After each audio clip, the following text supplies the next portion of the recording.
தோல்வி நிலையென நினைத்தால் மனிதன் வாழ்வை நினைக்கலாமா?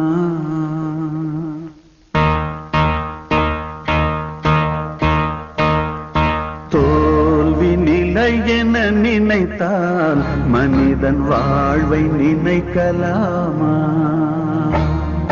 வாழ்வை சுமையென நினைத்து தாயின் கனவை மிதிக்கலாமா?